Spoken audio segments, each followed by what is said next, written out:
Hello അസ്സാം വലൈക്കും, welcome back. എന്തെങ്കിലും വിശേഷം? എല്ലാവരും സുഖമല്ലേ? ഹാപ്പി ആയിട്ടിരിക്കുമെന്ന് വിശ്വസിക്കുന്നു. അപ്പോൾ ഇന്ന് ഞാൻ പുതിയൊരു വീഡിയോ ആയിട്ട് വന്നിട്ടുണ്ട്. ഇപ്പോൾ തന്നെ ഞാനില്ലേ മുട്ടയുടെ കുക്കറിൽ വെച്ചിട്ട് ഒരേ വിസിൽ എങ്ങനെയാണ് ഉണ്ടാക്കുന്നതെന്ന് ദം ബിരിയാണിയാണ് കേട്ടോ. അപ്പോൾ അതിനായിട്ട് ഇത് മുട്ട ബോയിലാവാൻ വെച്ച് കൊടുത്തിട്ടുണ്ട്. എന്നിട്ട് പിന്നെ ഒരടുപ്പത്തിൽ സ്റ്റൗ ഓൺ ആക്കിയിട്ട് ഞാൻ കുക്കറിലോട്ട് 2 ടേബിൾ സ്പൂണ് വെളിച്ചെണ്ണ ഒഴിച്ച് കൊടുത്തിട്ടുണ്ട്. എന്നിട്ട് അതിലേക്കുള്ള മസാല നെയ്ച്ചോറ് വെക്കുന്നില്ലേ ആ അരിയിലാണ് കേട്ടോ ഞാൻ ഉണ്ടാക്കുന്നത്. ഗീ റൈസ് ഇല്ലേ അതിലാണ് ഉണ്ടാക്കുന്നത്. അതിലേക്ക് ഒരു ഉള്ളി ഇട്ട് കൊടുത്തിട്ടുണ്ട്. പിന്നെ പട്ട, ഗ്രാമ്പു, ഏലക്ക, കുറച്ച് മസാല, ഗരം മസാല ഒക്കെ ചേർത്തിട്ട് വെള്ളം ഒഴിച്ച് കൊടുത്തിട്ടുണ്ട്. ഞാൻ ഇതിലേക്ക് ഇപ്പോൾ 3 കപ്പാണ് അരി എടുത്തിട്ടുള്ളത്. അപ്പോൾ ഒരു കപ്പ് അരിയിലേക്ക് 1.5 കപ്പ് വെള്ളം പോലെ ഞാൻ ഇതിലേക്ക് ഒഴിച്ച് കൊടുത്തിട്ടുണ്ട്. എന്നിട്ട് ആവശ്യത്തിനുള്ള ഉപ്പിട്ട് കൊടുക്കുന്നുണ്ട്. ഇനിയിപ്പോൾ ഇതാ വെള്ളം തിളച്ചതിന് ശേഷം അരിയിട്ട് കൊടുക്കുക. എന്നിട്ട് ജസ്റ്റ് ഒന്ന് ഇളക്കുക. ഇല്ലാന്നുണ്ടെങ്കിൽ ഒരേ സൈഡിൽ അരി നിന്ന് വേവാൻ ചാൻസ് ഉണ്ടല്ലോ. അതുകൊണ്ട് ഞാനിങ്ങനെ ഒന്ന് ഇളക്കി കൊടുത്തത്. എന്നിട്ട് മൂടി വെച്ചിട്ടില്ലേ ഒരു വിസിലാക്കിയിട്ട് തന്നെ എടുക്കുക. അപ്പോൾ ഇത് കറക്റ്റ് 70% കുക്കായിട്ടുണ്ടാവും. ഇനിയിപ്പോൾ ഇത് ഞാനതിനെ തീ ഓഫാക്കിയിട്ടാണ് മറ്റേ അടുപ്പത്ത് വെച്ചിട്ടുള്ളത്. തീ ഓഫാക്കിയിട്ടുണ്ട്. അതിൻ്റെ വിസിൽ മുഴുവനായിട്ടും പോയതിന് ശേഷം മൂട് ഓണാക്കിയിട്ട് അരി പകുതിയാക്കിയിട്ട് ഈ മസാല അതിലേക്ക് ചേർത്തിട്ട് വീണ്ടും ഒരു വിസിൽ ആക്കാൻ പോകുന്നുണ്ട്. അതെങ്ങനെയാണെന്ന് ഞാൻ ഡീറ്റെയിൽ ആയിട്ട് നിങ്ങൾക്ക് കാണിച്ച് തരാം. അപ്പോൾ സ്കിപ്പാക്കാതെ തന്നെ നിങ്ങൾ നോക്കുക. ഇനിയിപ്പോൾ ഇത് ഞാൻ മുട്ടയുടെ മസാല ഉണ്ടാക്കുന്ന ബിരിയാണി മസാലയാണ് ഉണ്ടാക്കുന്നത്. അപ്പോൾ ഇതിലേക്ക് ഞാൻ മീഡിയം സൈസിലുള്ള 2 ഉള്ളി എടുത്തിട്ടുണ്ട്.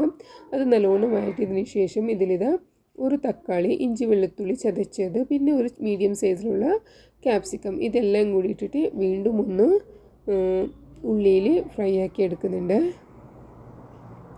അത് കഴിഞ്ഞിട്ടില്ലേ വിസിലൊക്കെ പോയി കഴിഞ്ഞിട്ടുണ്ടായിരുന്നു കുക്കറിന്. അപ്പോൾ ഈ ചോറില്ലേ ഞാൻ നല്ലോണം ഒന്ന് ഇളക്കുക. ഇല്ലാന്നുണ്ടെങ്കിൽ കുക്കറിൻ്റെ അടിഭാഗത്തുള്ള ചോറ് വേവാൻ ചാൻസ് ഉണ്ട്. അപ്പോൾ ഇതെല്ലാം ഒരുപോലെ വെന്ത് കിട്ടാൻ വേണ്ടിയിട്ട് ഞാൻ ചോറ് നല്ലോണം ഇളക്കിയിട്ട് അതിൻ്റെ പകുതി ഒരു പാനിൽ ഇട്ട് കൊടുക്കുന്നുണ്ട്. ബാക്കി പകുതി കുക്കറിലാണ് ഇങ്ങനെ വെച്ച് കൊടുക്കുക. ഇതിൻ്റെ സെൻറ്റർ ഭാഗത്ത് ഈ മസാല ഒക്കെ ചേർത്തതിന് ശേഷമാണ് പാനിൽ വെച്ചിട്ടുള്ള ചോറ് ഇതിലേക്ക് മിക്സ് ആക്കിയിട്ട് പിന്നെ ഈ മസാലയിൽ കുറച്ച് വെള്ളം കൂടി എല്ലാം ഒന്ന് കലക്കി എടുത്തിട്ട് വെള്ളം കൂടി ഒഴിച്ച് കൊടുത്തിട്ട് ഒരു വിസിലാക്കിയിട്ട് എടുക്കാം. അപ്പോൾ കറക്റ്റ് അളവിൽ വെന്ത് കിട്ടുന്നുണ്ട്. ഇനിയിപ്പോൾ ഇതിവിടെ മസാല റെഡി ആയിക്കൊണ്ടിരിക്കുക. ഇതിലേക്ക് ഞാൻ എഗ്ഗ് മസാല ഇല്ലേ അത് ഒരു പാക്കറ്റ് മൊത്തത്തിൽ അങ്ങ് ഇട്ട് കൊടുക്കുന്നുണ്ട്. മുട്ട ഞാൻ ബോയിലാക്കാൻ വെച്ച് കൊടുത്തിട്ടുണ്ട്. എന്നിട്ട് അത് തണുത്തിട്ട് വേണം അതിൻ്റെ തൊലിയൊക്കെ എടുത്തിട്ട് അതിന് ഞാൻ ഒരു മുട്ടിനെ സ്ലൈസ് ആക്കിയിട്ട് മൂന്ന് പകുതിയാക്കിയിട്ട് എടുക്കുന്നുണ്ട്. ഇനിയിപ്പോൾ ഇത് മുട്ട മസാലയുടെ കൂട്ടിലേക്കല്ലേ ഒരു 2-3 ടേബിൾ സ്പൂണോളം ഞാൻ തൈര് ഒഴിച്ച് കൊടുക്കുന്നുണ്ട്. നല്ല കട്ട തൈരാണ് ഒഴിച്ച് കൊടുക്കുന്നത്, അധികം പുളിയില്ലാത്ത തൈരാണ്. എന്നിട്ട് ഇതാ മുട്ട ഇങ്ങനെ കട്ടാക്കി വെച്ച മുട്ടയും കൂടി ഇതിലേക്ക് ഇട്ട് കൊടുക്കുന്നുണ്ട്. എന്നിട്ട് ഇളക്കുക. അധികം ഇളക്കണ്ട, പൊട്ടിപ്പോവാൻ ചാൻസ് ഉണ്ട്. എന്നിട്ട് ചെറുതായിട്ടൊന്ന് മസാലയിൽ ഈ മുട്ടയിലൊന്ന് മിക്സായി കിട്ടാൻ വേണ്ടിയിട്ട് ഞാനൊന്ന് ചെറുതായിട്ടൊന്ന് ഒരു 5 മിനിറ്റ് മാത്രം തീ നല്ലോണം ലോയിൽ വെച്ചിട്ട് മൂടി വെച്ച് കൊടുക്കാൻ പോവാം.